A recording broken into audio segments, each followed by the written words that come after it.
오늘은 498년 8년 전 종교개혁을 기념하는 특별한 주일입니다. 저는 종교개혁 기념주일을 맞이해서 한 가지 질문으로 이 설교 시간을 시작하려고 합니다. 나는 신앙인인가 아니면 종교인인가 하는 질문입니다. 제가 이 질문을 하게 된 동기가 있는데 지난주에 한동대학에서 설교도 하시고 학생을 가리키는 목사님이자 교수님이신 분을 한번 만나 뵀습니다. 이런저런 이야기를 하는 가운데 지금은 종교를 넘어서 영성의 시대라는 이야기를 합니다.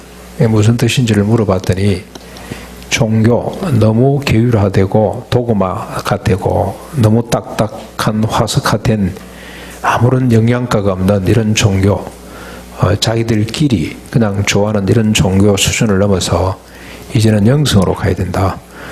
이 종교에는 기독교도 다 포함이 됩니다. 불교, 기독교, 천주교, 유교 다 할 것 없이 너무 화석화되어 버린 이런 시대를 넘어서 이제는 영성인데, 영성은 불교, 기독교, 천주교, 유교 구분이 없습니다.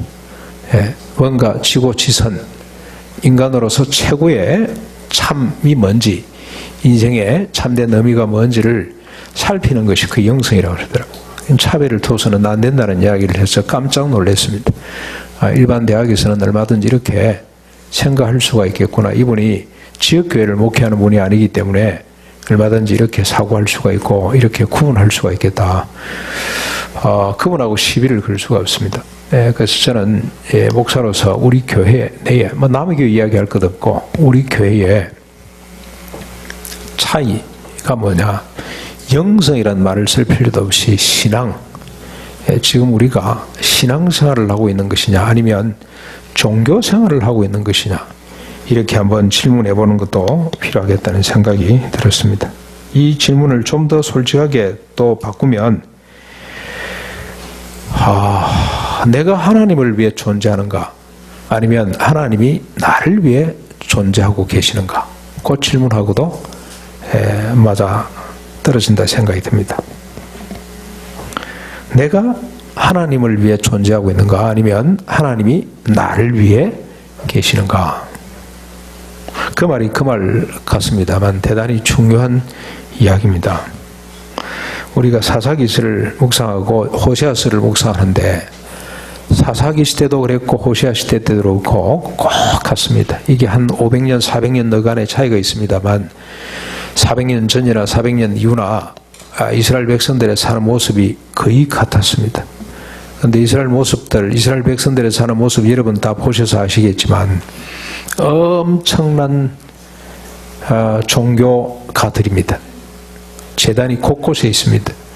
제사가 수없이 많습니다. 그런데도 하나님이 그들을 기뻐하시지 않았습니다. 결국 하나님이 진멸할 수밖에 없었습니다. 왜 그렇게 열심을 갖고 하나님을 섬긴다고 했으면서도 진멸당할 수밖에 없었던가, 이게 중요한 교훈입니다. 이걸 잘 찾아보셔야 됩니다. 여러분 아시다시피 이스라엘 사람들의 이 하나님 섬김은 여기는 나시린도 그랬고 그 다음에 선지자도 그렇고 이 사사들도 그랬고 그 다음에 정치 지도자들, 종교 지도자들도 그렇고 레이지파 사람들도 그렇고 다 똑같았습니다. 예를 들면 이런 겁니다. 미가라는 사람 그 좋은 예가 됩니다. 이 사람이 자기 집에 신당 하나를 세웠습니다. 그리고 거기다가 예봇을 갖다 놨습니다. 이 제사장들이 입는 옷, 아마 그게 보기가 좋았던 모양입니다. 멋있게 생겼기 때문에 그걸 하나 갖다 놓고, 어떤 집에 가면은 일본 무사들이 입는 갑옷도 있잖아요. 뒷본도 갖다 놓고 이렇게 쫙 멋있어 보이니까. 근데 그것까지는 아니더라도 이 뒷본도 일본 그 사무라이들 가지고 있는 칼 갖다 놓은 집도 있어요.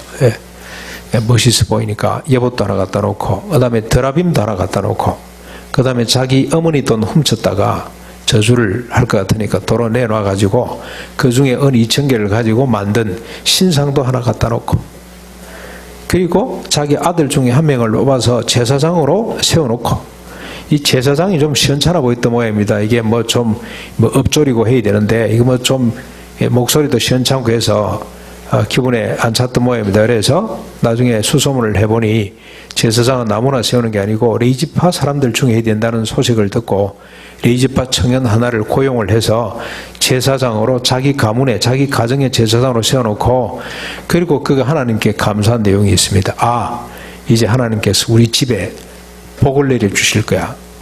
그런 식으로 하나님을 섬겼습니다. 이건 종교행위입니다. 종교행위. 그런 예가 너무나 많았습니다. 특별히 호세아서를 보면 재미난 사실을 하나 발견합니다. 호세아 시대 때도 꼭 마찬가지입니다. 계속 제단을 쌓아요. 제단을 계속 짓습니다. 그리고 온갖 제사 제도를 만들어서 제사를 행합니다.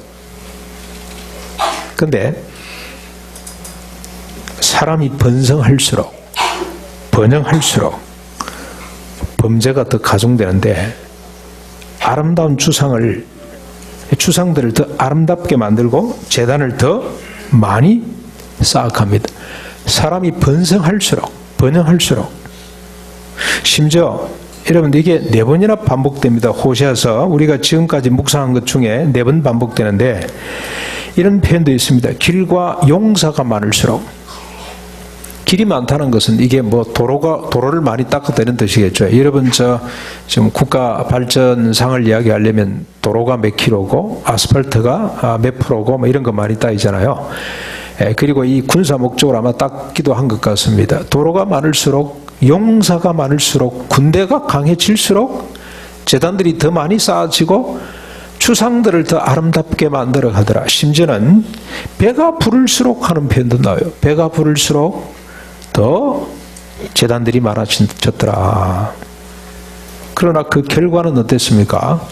그 결과는 고통, 억압, 착취, 살인전쟁, 기근, 음행이 난무하는, 그래서 결국은 진멸당할 수밖에 없는 종국을 맞게 됩니다. 이게 호세아서가 우리에게 가르쳐주는 역사적 교훈입니다.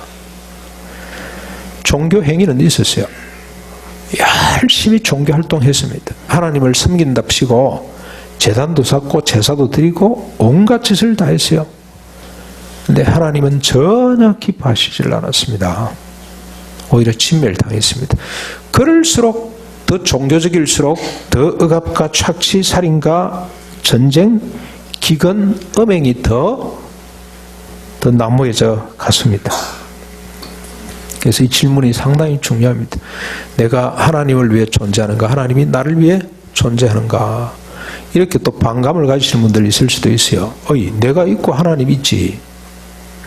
뭐 서로 좋은 거 좋은 게지. 나도 있고 나도 하나님을 위하고 하나님도 나를 위하고 그래야 되지. 그러려고 신앙생활이 있는 거지. 내가 없는데 무슨 하나님이 필요하냐? 내가 없는데 이웃이 필요하고 세상에 무슨 필요가 있냐? 내가 먼저 있어야 될 거 아니냐라고 생각할 수가 있습니다. 그런데 여러분 한번 보십시오. 사사기서도 그렇고 호세아서도 그렇고 사람이 왜 이렇게 삽니까? 자기 속에는 옳은 대로 자기가 있어야 된다. 자기가 중심이다. 그렇게 살다 보니 이런 결과가 왔다 이 말입니다. 그래서 우리는 종교 생활이 아니라 참된 신앙의 생활로 돌아가야 됩니다. 우리가 종교 개혁을 맞이해서 뭐 다른 거 다 뭐 여러 가지 우리가 많은 거 필요합니다만 제일 중요한 것은 우리 삶을 지금 우리 어떤 이 삶을 우리 지금 신앙생활이 종교생활인지 아니면 참된 신앙생활인지를 살피고 진정한 신앙생활로 돌아가야 된다 이 말입니다. 다시 말하면 하나님을 위한 나로 돌아가야 된다. 사사기식으로 표현을 하면은 자기 소견에 옳은 대로 살지 않고 이제는 하나님의 소견에 옳은 대로 하나님의 뜻대로 사는 이 참된 신앙으로 돌아가야 된다. 바울식으로 표현하면 다시는 자기 자신을 위해 살지 않고 신앙생활뿐만이 아니고 모든 삶의 중심이 자기 자신을 위한 것이 되지 않고 누굴 위하는 겁니까? 오직 그리스도를 위하는 나. 다시는 자기 자신을 위해 살지 않고 오직 그리스도를 위하는 삶으로 돌아가는 것이 이게 신앙으로 돌아가는 겁니다.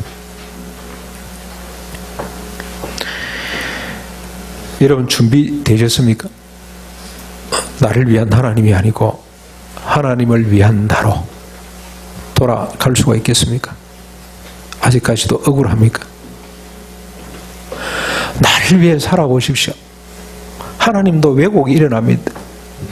여러분 우리가 이번에 사사기도 그렇고 출애굽기에서도 봤고 호세아서도 그렇고 우상을 만드는 장면이 많이 나옵니다. 우상. 그런데 우상을 만드는데 앞에 반드시 그 우상을 만들었더라 하는 그 앞에 수식구가 나옵니다. 수식구가 짤막한 하나의 그 구가 나오는데 앞에 뭐가 나옵니까? 뭘 위해서 우상을 만들었더라? 자기를 위하여 우상을 만든다는 말이 반드시 앞에 따라 나옵니다. 다음 이것만 한번 조사를 해봐도 중요하겠다는 생각이 드는데 자기를 위할 때는 반드시 우상을 만듭니다. 그런데 우상을 만들어 놓고 그 우상을 뭐라 그럽니까? 하나님이라 그럽니다. 하나님.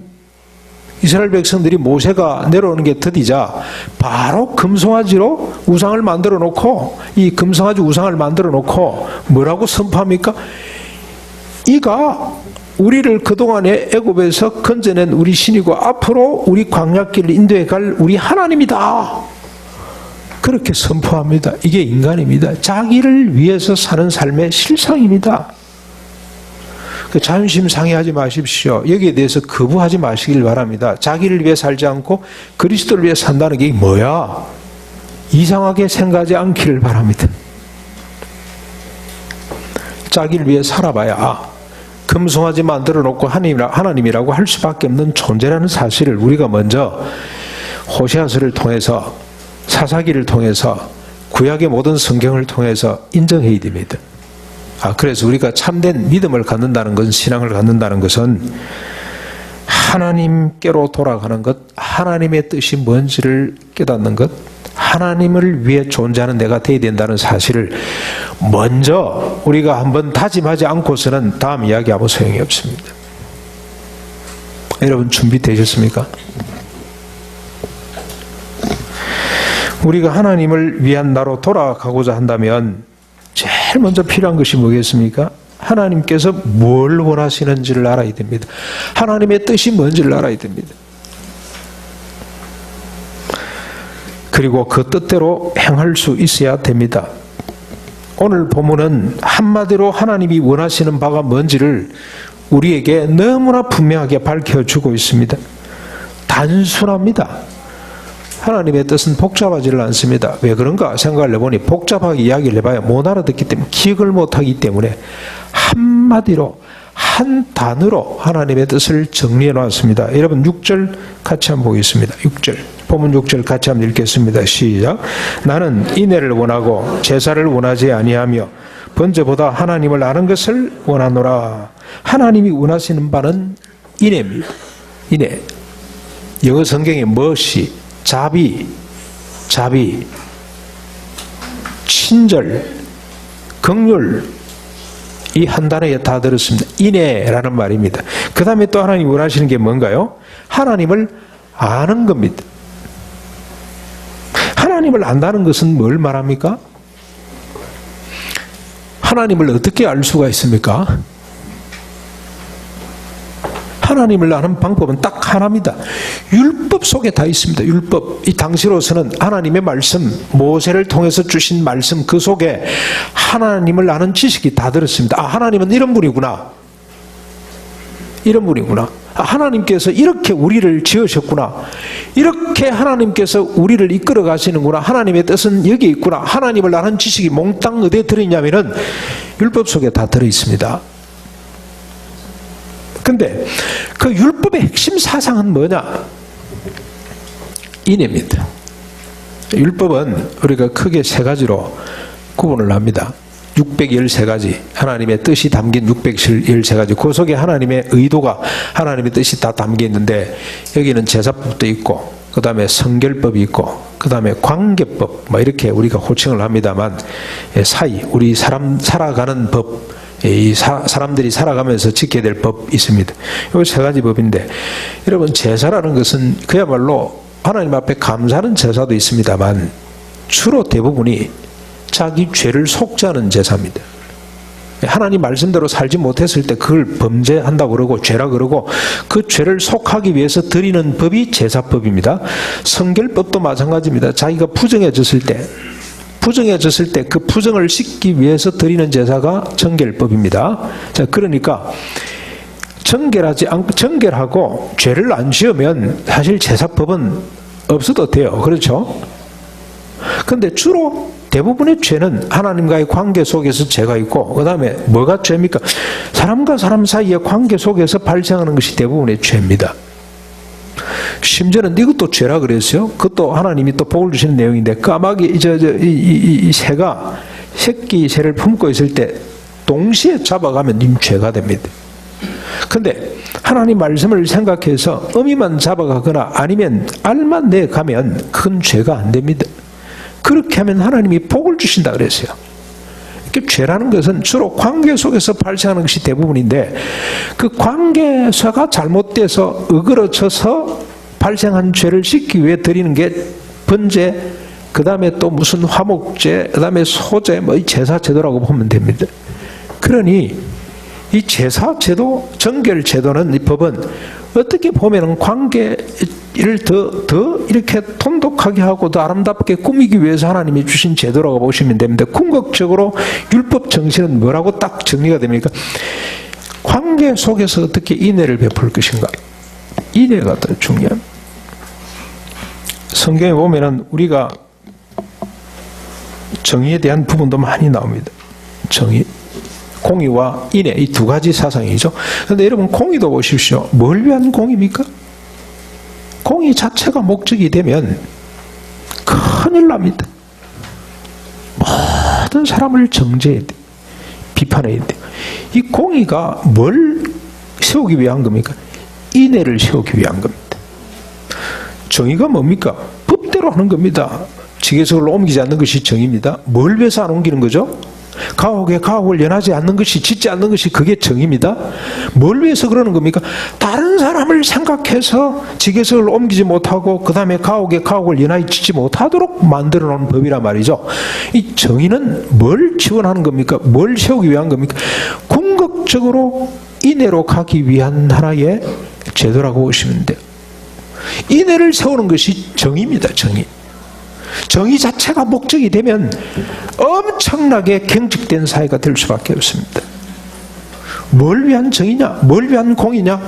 궁극적으로 모든 사람이 더불어 함께 행복하게 살아가기 위한 하나의 중요한 조건이 정의란 말이죠. 정의. 법대로. 그래서 결국 궁극적으로 이 땅의 모든 인간들이 존엄성을 갖고 행복하게 살아갈 수 있도록 인애, 사상, 사랑, 이 인애가 얼마나 중요한지, 이게 하나님의 뜻임을 성경 곳곳에서 기록을 하고 있는데, 여러분 사사기 1장 11절부터 15절까지 말씀인데, 우리 PPT로 한번 좀 떼어보십시오. 여기 긴 말씀인데 제가 간단하게 올려놨습니다만, 요 앞에 부분을 제가 읽어보겠습니다. 여호와께서 말씀하시되 너희의 무수한 재물이 내게 무엇이 유익하뇨? 나는 수양의 번제와 살찐 짐승의 기름에 배불렀고 나는 수송아지나 어린 양이나 수염소의 피를 기뻐하지 아니하노라. 너희가 내 앞에 보이려 오되 이것을 누가 너희에게 요구하였느냐? 내 마당만 밟을 뿐이니라. 헛된 재물을 다시 가져오지 말라. 분향은 내가 가정이 여기는 바요. 월삭과 안식일과 대회로 모이는 것도 그러하니 성회와 아울러 악을 행하는 것을 내가 견디지 못하겠노라. 이 자체가 나쁘다는 것이 아니고 앞에 이 뒤에 이게 아니기 때문에 앞에 뭐 절기나 월삭이나 재물이나 향기나 아무 소용이 없다 그런 뜻입니다. 그러면서 쭉 하신 말씀이 내가 너희가 손을 펼 때에 내가 내 눈을 너희에게서 가리고 너희가 많이 기도할지라도 내가 듣지 아니하리니 이는 너희의 손에 피가 가득함이라. 너희가 스스로 씻으며 스스로 깨끗하게 하여 내 목전에서 너희 악한 행실을 버리며 악을 그치고, 같이 보겠습니다. 시작. 선을 배우며 정의를 구하며 학대받는 자를 도와주며 고아를 위하여 신원하며 과부를 위하여 변호하라 하셨느니라. 아무리 재물을 들고 주님 앞에 온다고 봐도 이게 안 되면 마당만 밟을 뿐이다 이 말입니다. 아무 소용없다 그 말입니다. 이사야 58장 6절 7절 같이 한번 보겠습니다. 읽겠습니다. 시작.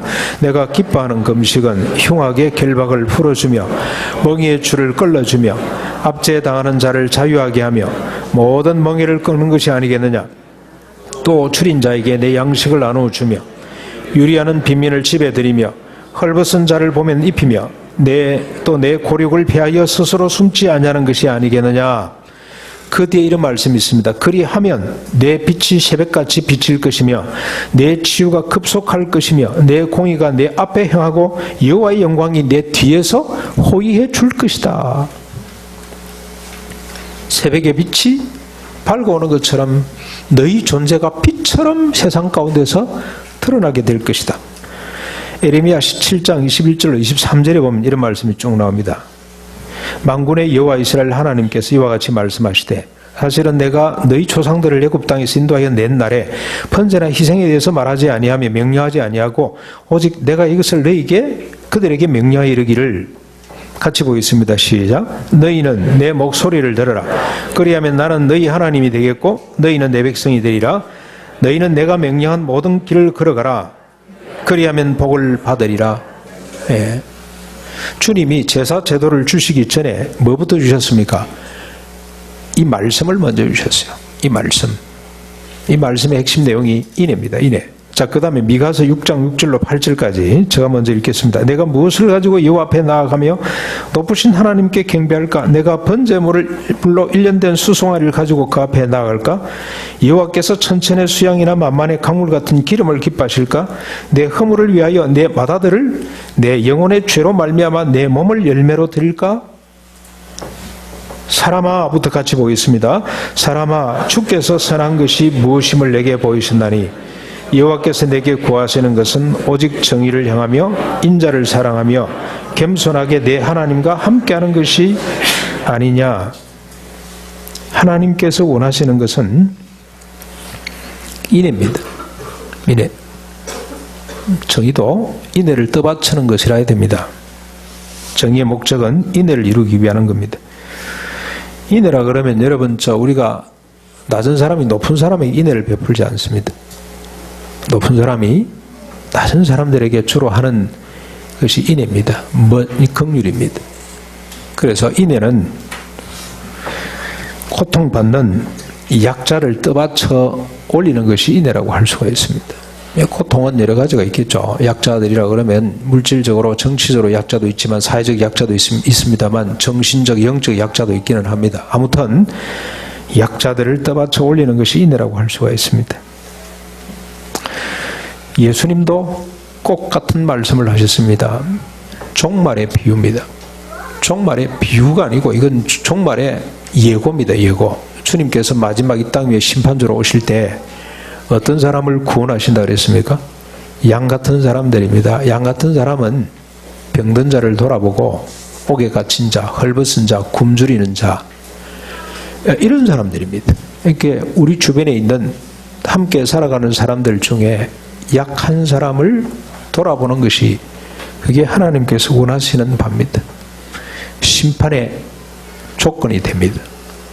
우리 믿음으로 구원을 받는다 그랬는데 그렇습니다. 믿음으로 구원을 받습니다. 믿음을 가졌다는 사람의 결과가 어떻게 나야 되냐? 현상이 어떻게 드러나야 되냐? 이렇게 드러나야 된다는 뜻입니다. 믿음하고 별개의 것이 아닙니다. 믿음을 갖고 산 사람들이 이렇게 살아낼 수밖에 없다는 걸 말씀하고 있는 겁니다. 이게 하나님의 뜻입니다. 우리가 신앙으로 돌아선다는 것은 이 하나님의 뜻을 받아들이는 걸 말합니다. 이 뜻을 우리 삶의 목적으로 삼고 우리 삶의 의미로 삼고 우리 삶의 가치로 삼는 것을 말합니다. 이런 가치가 없이 우리가 하나님을 섬긴다고 할 때 그건 종교 행위일 확률이 훨씬 더 높다는 겁니다. 자, 이 결론 앞에 어떤 마음이 드시는지 모르겠습니다. 이런 결론 앞에 어떤 마음이 드세요? 여러분, 할렐루야, 야, 그렇구나. 우리 삶의 방향이 여기다 가 있어. 하나님의 뜻이 여기 있구나. 야, 이게 하나님의 뜻이구나 하고 여러분 마음속에 큰 감동으로 다가옵니까? 아니면 부담으로 다가오시나요? 그 삶이 뭐지? 그런데 여러분, 호세아서를 읽으면서 우리가 깜짝 놀란 사실 하나를 발견을 했어요. 사사기를 읽으면서는 자기 소견에 옳은 대로 살아 그들이 그 짓 할 수밖에 없었다는 걸 알았습니다만 호세아서도 꼭 마찬가지입니다. 그렇죠? 자기 소견이 확장될수록 더 하나님 앞에 범죄하게 됐다는 거하고, 그 다음에 여러분 우리가 또 하나 놓치지 말고 이게 호세아를 읽어내는 해석하는 키 같은 생각이 드는데 8장 12절 한번 보시겠습니까? 8장 12절 같이 한번 읽어보겠습니다. 시작. 내가 그를 위하여 내 율법을 만가지로 기록하였으나 그들은 이상한 것으로 여기도다. 호세아 시대 때 이스라엘 백성들이 한 구절이지만 이게 엄청나게 중요한 구절입니다. 하나님이 그들을 위해서, 이스라엘 백성들을 위해서 율법을 몇 가지로 주셨습니까? 10,000가지 율법을 주셨어요. 10,000가지. 이 10,000가지라는 것은 상징적인 의미입니다. 전체 율법 학자들이 조사를 해보니 하나님이 모세를 통해서 주신 율법 조항수가 613가지입니다. 근데 613가지를 이렇게 저렇게 우리가 적용하면은 10,000가지, 100,000가지, 10,000가지로 확대할 수가 있습니다. 완벽한 말씀을 주셨다고 보시면 됩니다. 더하고 뺄 것 없이 온전한 말씀, 인간에게 필요한 모든 인간이 아름다운 일로 배를 채우면서 행복하게 살아갈 수 있는 존엄성을 갖고 행복하게, 이스라엘 백성들뿐만이 아니고 이스라엘 백성들이 중심이 돼서 동심원을 그리면 저 땅끝까지 이르러 모든 이 땅의 사람들이 행복하게 살아갈 수 있는 하나님의 지혜를 613가지로 기록을 해주셨는데 그게 10,000가지로 하나님께서 기록해 주셨다, 그렇게 표현하는 겁니다. 그런데 정작 이스라엘 백성들은 이 10,000가지 하나님의 법을 어떻게 여깁니까? 이상하게 여겼더라. 낯설게 여겼더라. 좀 더 심하게 표현하면 분노를 일으켰더라. 그 말씀에 뭐 이런 말씀을 주셨어. 이거 사람 어떻게 이렇게 살라고, 그런 반응을 지금 보이고 있다는 뜻입니다. 그래서 이스라엘 백성들은 하나님 말씀하고 전혀 상관없는 자기식 종교 행위를 하면서 하나님을 섬긴다고 착각을 하고 있는 겁니다. 하나님 말씀을 이상히 여겼더라. 근데 여러분 가만히 보십시오. 오늘 우리 주님께서 종말론적으로 우리에게 주신 말씀이 양 같은 사람이 되는 것이고, 예수님이 그 말씀 안 주셨습니까? 낮은 자리에서 섬기는 자가 크다는 말씀을 수없이 주셨고, 자기 부인 십자가를 지는 삶이 십자가 부활이라는 말씀을 주신데, 이 말씀들을 몽땅 우리는 이상하게 여기고 거부하고 기분 나쁘게 생각하고 부정적으로 생각을 하고 그러고 있잖아요. 지금 이상하게 여기고 있잖아요. 기분이 별로 안 좋잖아요. 하나님의 뜻은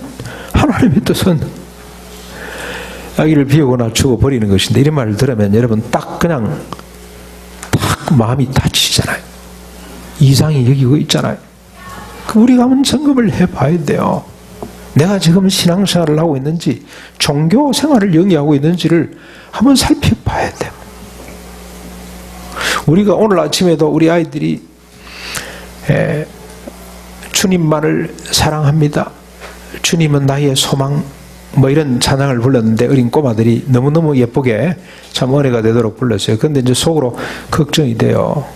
저게 또 하나님은 나의 자그마한 신음에도 응답해 주시고 나의 등 뒤에서 나를 밀어주셔가지고 내가 원하는 곳으로 그렇게 생각을 하면 큰일인데, 그게 아니고 하나님이 너무 좋아서 나는 없어지고 하나님의 뜻이 인애를 베푸는 거구나. 그래서 하나님, 내가 인애를 삼하고 주님 좋아하는 인애를 위해 내 살기를 원합니다. 그래서 하나님 나에게 힘을 주셔서 내가 인애의 삶을 살도록 해 주십시오. 이렇게 한다면 이게 정상인데 그러지를 못하고 자기 욕망, 자기 것 채워달라고 하나님 사랑한다 그러면 이건 종교에 지나지 않는데, 구태여 하나님이 아니라도 얼마든지 할 수가 있는데 하나님보다 훨씬 더 힘 있는 사람이 이 세상에 더 많은데, 예, 그런 생각이 드는 거예요. 인애는 고통받는 약자를 떠받치는 것이 하나님이 원하시는 바요, 성도됨의 진실임을 이상히 여기지 말아야 됩니다. 이것이 하나님의 뜻입니다. 그러므로 이를 이상히 여기거나 거부한다는 것은 곧 하나님을 이상히 여기거나 하나님을 거부하는 것과 조금도 다름이 없습니다. 하나님을 우리가 신뢰해야 됩니다. 이걸 요구하시는 하나님을 일단 신뢰를 하셔야 돼요. 나를 위한 하나님을 신뢰하는 것이 아니라, 나를 위한 하나님을 신뢰한다는 것은 일종의 자기 욕망의 위장입니다. 하나님을 위한 나라는 이 마음으로 하나님을 신뢰할 수 있어야 됩니다. 그래서 하나님은 이스라엘 백성들에게 설득하셨어요. 계속 설득합니다. 나를 믿으라, 나를 믿으라. 이 말은 내 뜻대로 살아라. 너희들 욕심대로 살지 말고, 너희들 속엔대로 옳은대로 살지 말고 내 말대로 내 뜻대로 살아라. 그러면서 주님이 많이 설득하시는데, 그 설득하는 장면이 호시아서만 우리가 지금 묵상한 것만 가지고 한번 살펴보면 1장 8절에 곡식과 새 포도주와 기름을 내가 주었다. 왜 자꾸 바알을 바라보냐? 내가 주었는데, 심지어 바알을 위해서 쓴 은과 금도 내가 준 것이 아니더냐? 먹고 사는 것, 너희들의 생계에 대해서 걱정하지 말아라. 너희들이 욕망하고 너희들이 근심한다고 해서 되는 것이 아니고 내가 다 준 것이다. 심지어 7장 15절에는 팔을 연sem시켜 힘있게 한 자가 누구더냐? 내가 아니더냐? 내가. 전쟁에 나가서 전쟁할 수 있도록 누가 힘을 주냐? 내가 힘을 주었다. 그러니 너희들 걱정하지 말고 내 말을 들어라. 그 말이거든요. 네 속엔대로 가지 말고 내가 원하는 대로 살아라. 그런 뜻입니다. 조금 전에 우리가 보았던 8장 12절에 내가 너를 위해서 10,000가지 율법을 주었다. 8장 14절에 이스라엘을 지었다. 내가. 여러분, 이거 우리가 늘 기억해야 됩니다. 이스라엘은 아브라함이 조상입니다. 아브라함 때부터 시작이 됩니다. 그런데 아브라함이 자기 의지로 이삭을 낳은 거 아닙니다. 자기 의지로 낳은 아들은 이스마엘이 별도로 있습니다. 자기 의지가 끝났을 때, 자기 가능성이 끝났을 때 하나님이 이삭을 낳게 하셨습니다. 그 말은 무슨 말입니까? 네가 낳은 것이 아니고 내가 낳았다는 뜻입니다. 시작이 그렇게 가요. 네 백성이 아니고 내 백성이다. 내가 너를 지었느니라. 그러니 나를 믿으라, 이 말이죠. 내 말대로 살아라, 그런 뜻입니다. 그 다음 9장 10절에 보면 내가 이스라엘을 만나기를 광야에서 포도를 만난 같이 하였고 너희 조상 보기를 무화과나무에서 처음 맺은 열매를 보는 것처럼 내가 기뻐했다. 내가 날 뿐만이 아니고 내가 이토록 기뻐하던 백성이다. 그러니 날 믿으라. 이렇게 설득하셨음에도 불구하고 이스라엘은 돌이키지 않습니다. 하나님 말씀을 듣지 않았습니다. 자기 속에 옳은 대로 살았습니다. 자기식 하나님을 섬기고 말았습니다. 왜 그렇습니까? 돌이킬 수 없었기 때문입니다. 자기 속에 옳은 대로 자기 욕망대로 살 수밖에 없는 존재였기 때문에 그렇습니다. 왕이 없어서 그랬습니다. 이를 아시는 하나님께서 또 하나의 하나님의 뜻을 밝히는 것이 호시아스입니다. 호시아스를 우리가 부정적으로 많은 사람들이 대하는데 절대 그런 성경이 아닙니다. 희망의 메시지가 사이사이에 들어가 있습니다. 이를 아시는 하나님께서 백성들이 이렇게 살 수밖에, 자기 욕망대로, 그래서 자기식 종교 행위를 할 수밖에 없다는 것을 하나님이 아시고 이런 백성을 향해 하나님의 한 뜻을 밝혀 놓으셨는데, 이게 여러분 아브라함, 모세, 다윗을 통해서 밝혀졌던 하나님의 뜻이고 호시아스의 핵심 내용입니다. 1장부터 한번 보실까요? 우리가 몇 개만 한번 보겠습니다. 여러분 성경 1장 7절 한번 보십시오. 1장 7절.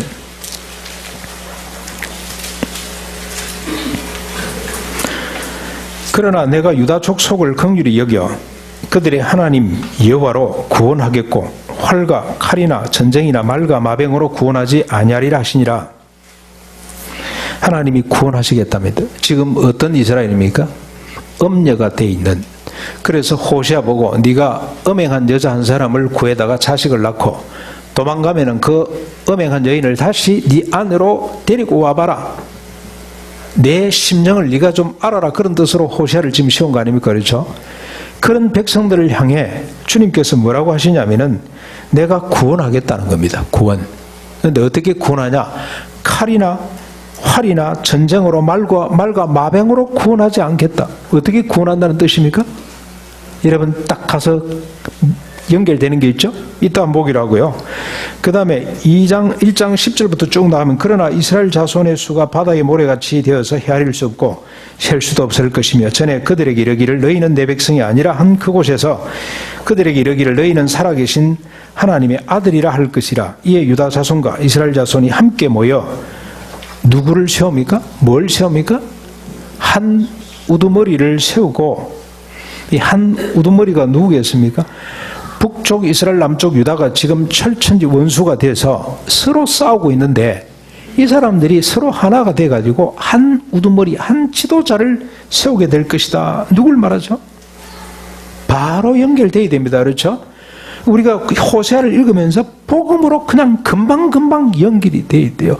이게 잘 안 보이면 성경을 더 많이 읽으셔야 됩니다. 제발 여러분 사랑하는 누리교회 성도님들은 구약의 어느 구절을 보더라도 십자가 부활하고 연결이 안 되면 안 돼요. 지금 그 이야기를 하고 있는 겁니다. 내가 너희를 구원하겠다. 말과 마병으로 전쟁으로 구원하지 않고 어떻게 구원한다는 겁니까? 십자가 부활로 구원하시는 걸 말해요. 한 우두머리를 세우겠다. 누굽니까? 예수 그리스도를 세우겠다는 뜻입니다. 그래서 어떻게 됩니까? 그 땅으로부터 올라오리니 이스라엘의 날이 클 것이미로다. 너희 형제에게는 암미라 또 할 것이며 너희 자매에게는 루하마라 할 것이다. 원래는 이게 하나님의 백성 긍휼을 받는 자 그런 뜻인데 원래는 노암미, 루아마 긍휼을 받지 못하던 자 하나님 백성이 아니던 자였는데 지금은 이스라엘에서 가장 죄가 들끓고 있던 이 지역에서 내 백성이라 나에게 은혜를 받는 자라 그렇게 이름을 바꿔주시겠다는 겁니다. 아멘이죠. 2장 넘어가 보십시오. 14절부터 23절까지인데 오늘 이게 지금 오늘 우리가 교동문입니다. 교동문. 우리 같이 교동문을 내가지고 한 번 더 교독해 보시겠습니다. 여러분 이 설교 시간에 말씀을 보셔야 됩니다. 또 설교자는 말씀을 많이 소개를 해야 되지 뭐 자꾸 다른 말 할 필요가 없다는 생각이 듭니다. 한번 보십시오. 한번 같이 다시 한번 더 교독해 보겠습니다. 그러므로 보라 내가 그를 타일러 그친들로 데리고 가서 말로 위로하고 거기서 비로소 그 포도원을 그에게 주고 아골 골짜기로 소망의 문을 삼아 주리니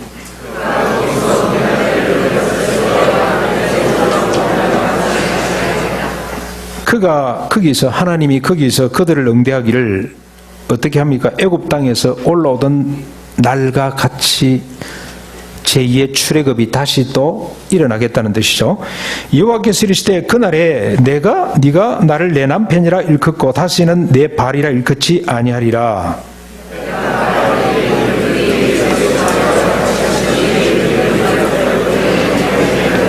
지금 이스라엘 백성들이 누구를 남편이라 그럽니까? 바알을 남편이라 그러잖아요. 근데 그날이 되면 이 그날이 반복되고 있죠. 그날이 언제입니까? 예수 그리스도로 말미암아 우리를 구원해 주시는 날, 십자가 부활이 완성되는 날 다시는 바알을 내 남편이라 부르지 않고 하나님만을 내 남편이라 부르게 된다 그런 뜻이죠. 계속 보십시다. 그날에는 내가 그들을 위하여 들짐승과 공중의 새와 땅의 곤충과 더불어 언약을 맺으며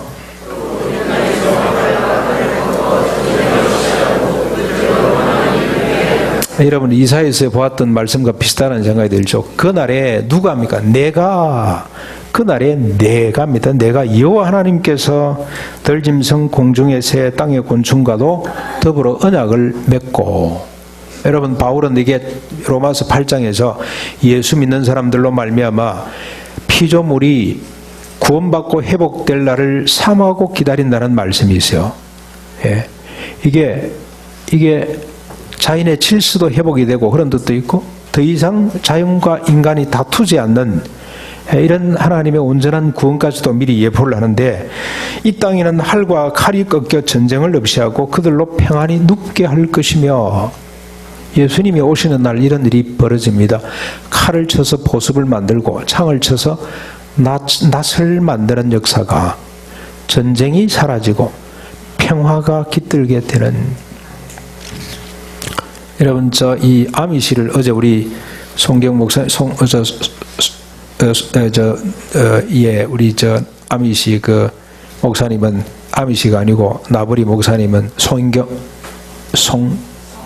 성인경 목사님은 조금 아미시를 조금 부정적으로 말씀을 하셨습니다만, 아미시보다 조금 낮은 단계가 조금은 좀 현실적으로 이렇게 타협하고 사는 사람들이 메로나이트가 있고요.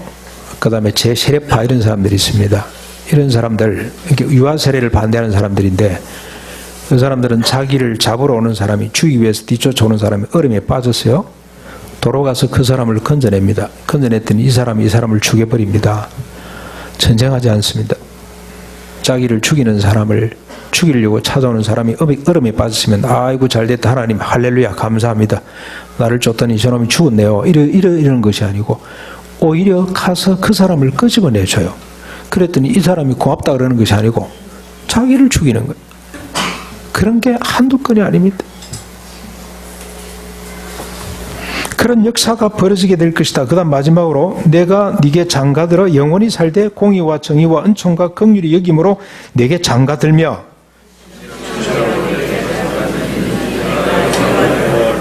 하나님이 장가드시겠다. 어제 목사님이 또 어떤 여전도사님 예를 들었는데, 여전도사님은 공적인 예배를 드리고 이야기할 때는 하나님을 주여 이러는데, 집에만 가면은 여보, 그래서 인격적 하나님과의 소통이 있느냐 이런 질문을 우리에게 하셨어요. 하나님을 이렇게 우리가 인격적으로 대하고 있느냐, 주님을. 이 신부가 된다 그랬잖아요. 우리가 다 장가 드신다, 이 말은 하나가 된다는 뜻이죠. 하나. 친밀감. 언제입니까? 주님이 우리를 구원해 주시는 날. 어떤 우리였습니까? 자기 소견에 옳은 대로 살 수밖에 없었던 인간. 하나님을 마치 우상 섬기듯이 자기 욕망의 도구로 삼았던 인간이 이제는 어떻게 된다는 겁니까? 하나님과 온전히 하나가 되어서 하나님의 뜻을 따르는 사람이 될 수가 있다. 3장 1절로부터 5절까지, 여기도 아주 기가 찬 말씀이 있기 때문에 잠깐 한번 더 보셔야 됩니다. 3장 1절로 5절까지. 여호와께서 내게 이르시되, 이스라엘 자손이 다른 신을 섬기고 금포도 과자를 즐길지라도 여호와가 그들을 사랑하나니 너는 또 가서 타인의 사람을 받아 음녀가 된 그 여자를, 자기 아내입니다, 호세의 아내를 사랑하라 하시기로, 내가 은 15개와 보리떡 한 오멜 반으로 나를 위하여 그를 사고 그에게 이르기를, 너는 많은 날 동안 나와 함께 지내고 음행하지 말며 다른 남자를 따르지 말라. 나도 내게 그리하리라 하였노라. 이스라엘 자손들이 많은 날 동안에 왕도 없고 지도자도 없고 제사도 없고 주상도 없고 예봇도 없고 드라빔도 없이 지내다가, 그 후에 이스라엘 자손이 돌아와서 그의 하나님 여호와 그들의 왕 다윗을 찾고 마지막 날에는 여호와를 경외함으로 여호와와 그의 은총으로 나아가게 될 것이다. 예. 그래서 호세아에게 바람난 부인 다시 찾아오라는 겁니다. 참 이건 끔찍한 일입니다. 그렇죠? 근데 하나님이 이스라엘 백성들을 이렇게 건진다는 예로 지금 이 호세아에게 먼저 네가 한번 해보라. 이렇게 더럽혀진 아내지만 데리고 와서 네 아내로 삼는 것처럼 내가 이스라엘 백성들을 이렇게 건질 것이다 하는 이야기입니다. 마지막으로 6장 1절부터 3절 하나만 더 보겠습니다. 아주 중요한 말씀이기 때문에. 그 뒤에도 여러분 11장 14절에 나옵니다만 묵상하면서 여러분 개인적으로 한번 보시고 6장 1절로 3절까지 같이 한번 읽어보실까요? 오라 우리가 여호와께로 돌아가자. 여호와께서 우리를 찢으셨으나 도로 낫게 하실 것이요 우리를 치셨으나 싸매어 주실 것임이라. 여호와께서 이틀 후에 우리를 살리시며 셋째 날에 우리를 일으키시리니 우리가 그의 앞에서 살리라. 그러므로 우리가 여호와를 알자. 힘써 여호와를 알자. 그의 나타나심은 새벽빛같이 어김없나니 비와 같이 땅을 적시는 늦은 비와 같이 우리에게 임하시리라 하시니라. 하나님께로 돌아가자. 왜? 그가 우리를 찢으셨으나 도로 낫게 하실 것이다. 어떻게 낫게 합니까? 어떻게 우리를 감싸고 삼해 주십니까? 이튿날 지나고 3일째 되는 날 우리를 다시 일으키시리니 우리가 그의 앞에서 사는 사람이 될 것이다. 그를 등지고 그를 뒤에 두고 사는 것이 아니고 그를 앞에다 마주보고 사는 사람이 될 것인데 어떻게 그렇게 됩니까? 셋째 날에 우리를 다시 살려내심으로. 어떻게 우리를 살리시나요? 십자가로 우리를 죽이시고 셋째 날 주님이 부활하실 때 그때 우리도 함께 살려내시겠다는 겁니다. 왜 십자가가 필요하냐? 왜 죽어야 되냐? 자기 소견에 옳은 대로 살 수밖에 없었던 인간이, 그래서 하나님을 자기 욕망의 도구로 삼고 엄란하게 신앙생활, 종교생활을 했던 사람이 어떻게 됩니까? 함께 죽습니다. 죽고 이제는 어떻게 다시 살아납니까? 다시는 자기 소견에 옳은 대로 사는 것이 아니고 다시 자기 욕망에 옳은 대로 사는 사람이 아니라 오직 그리스도를 위해서 사는 사람으로 우리를 하나님께서 다시 살려내시는 겁니다. 호세아를 통해서 지금 그걸 이야기합니다. 주님의 십자가 부활에 대한 이야기를 지금 하고 계십니다. 얼마나 이게 놀라운 이야기인지 모릅니다. 이게 핵심입니다. 핵심. 그래서 호세아서는 복음서입니다. 복음서. 모든 선지서들이 다 복음서입니다. 비판하는 말씀이 아니고요. 있습니다. 그들의 불의를 비판합니다만 그걸로 끝내지 않고 구원하시겠다는 이야기입니다. 그냥 좀 개선 정도가 아닙니다. 다시 살려내는 겁니다. 죽이고 다시 살려내는 겁니다. 하나님을 덩졌던 인간을 하나님 앞에 심지어 결혼한다. 결혼 서로 하나가 되는 거 아닙니까? 여러분, 결혼이라는 것은 신성합니다. 지금 개념으로 생각하지 마십시오. 하나님의 개념으로 보면은 결혼이라는 것은 남녀가 서로 뭐가 되는 겁니까? 한 몸이 되는 겁니다. 신비스러운 겁니다. 하나가 되는 겁니다. 그것처럼 하나님과 그의 백성이 하나가 되는,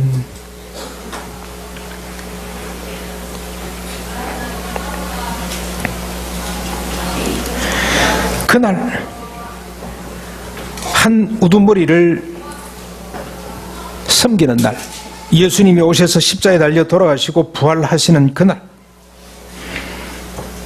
그분의 십자가 부활로 우리가 다시는 자기 속인의 온대로 살지 않고 하나님의 뜻, 인애를 쫓아 사는 사람이 되도록 하신다는 겁니다. 그래서 인애는 타자를 위해 자기를 소멸을 시키는 것을 말합니다. 인애가 어느 정도냐? 주님이 자기를 비우고 낮춰서 버리기까지 하신 것처럼 누굴 위해서입니까? 우리를 위해서. 인애라는 것은 이웃을 위해, 타자를 위해 나를 버리는 겁니다. 형제가 시험 드는 것을 피하기 위해서 평생에 고기를 먹지 않는 겁니다. 먹든지 마시든지 뭘 하든지 가장 기본적인 행위조차도 다른 사람에게 시험거리가 되지 않도록 하는 겁니다. 심지어는 다른 사람의 유익만을 생각하는 것이 인애입니다. 인애. 유대인에게나 헬라인에게나 교회 어느 누구에게든지 시험거리가 되지 않고 그 사람들의 유익을 구하는 것이 그게 인애입니다. 이번에 제가 부끄러운 책 한 권을 또 읽었습니다. 여러분, 이런 책은 좀 같이 좀 우리 투력의 성도님들이 같이 읽었으면 좋겠어요. 얄팍한 책입니다. 한병철 씨라고, 한병철 씨, 독일에서 활동하는 세계적인 학자입니다. 알랭 바티오라는 사람이 서문을 썼더라고요. 그것도 길게. 이 말은 무슨 말이냐면 세계적으로 주목을 받는 학자라는 뜻입니다. 그분이 에로스의 종말이라는 책을 썼습니다. 에로스의 종말, 빨간 표지로 되어 있습니다만 꼭 사보시길 바랍니다. 에로스인데 이 에로스는 우리가 말하는 난잡한 그런 성을 말하는 것이 아닙니다. 그건 이분은 구분을 합니다. 포르노라고 구분을 해요. 포르노 하고 에로스는 다릅니다. 에로스는 열정으로 이렇게, 그야말로 철학적으로 에로스 열정. 근데 여기에 우정하고 사랑을 이렇게 갖다 붙여가지고 에로스라고 말을 했는데 이게 종말이 났다는 겁니다. 왜 종말이 나냐? 자본주의적 의식 때문에. 자본주의적 사랑은 타자를 대상으로 삼고 내 욕망의 대상으로 삼고 그걸 쟁취하는 것을 꼭 사랑에 성공했다라고 착각을 합니다. 그걸 사랑이라고 착각을 한다 이 말이죠. 예? 여러분 이해가 되십니까? 내가 값을 지불하고 내 것으로 삼아버리는 것, 그걸 사랑이라고 착각을 해요. 사랑을 그렇게 지금 우리가 이해하고 있다는 겁니다. 그런데 이분이 말하는 사랑은 타자를 내 욕망의 대상으로 삼는 것이 아니고 있는 그대로 절대 타자 이런 표현을 붙입니다. 있는 모습 그대로 그 타자에게 내가 서며 들어가는 것, 내 자신을 죽이고 서며 들어가서 그분을 세워주는 것, 그걸 내 대상으로 삼는 것이 아니고 타자를 위해 내가 죽어가 소멸 때 가는 것을 그걸 에로스라고 표현을 했어요. 얼마나 부끄러운 이야기인지 모릅니다. 목사들이 그걸 주님이 원하시는 사랑 아가페라고 설명을 해야 되는데 이 아가페가 실종이 돼버리고 에로스로 그렇게 설명을 해 가는데 얼마나 제가요 부끄러운지 알 수가 없어요. 저 책임이에요. 목사들이 이런 사유가 안 돼요. 말씀은 있어요. 말씀은 이게 바로 무슨 말씀입니까? 십자가 부활로 말미암아 자기를 부인하고 십자가를 지는 삶, 그게 바로 그 내용입니다. 이걸 세상의 철학자들이 이렇게 아름답게 묘사를 해요. 마치 발람이 이스라엘 백성들을 저주하지 말아야 되는데 하나님 못하겠는데 자꾸 하려고 가잖아요. 그랬더니 누가 서서 막습니까? 자기가 타고던 나귀가 일어서서 막 막습니다. 자기 나귀를 치려고 했더니 왜 입이 열려가지고 너는 왜 하나님을 못 보냐. 주님도 말씀을 하셨어요. 우리가 외치지 않으면 누가 일어나서 외친다고요? 돌멩이들이 일어나서 외치게 될 것이다. 이게 기독교입니다. 이게 십자가 부활의 능력입니다.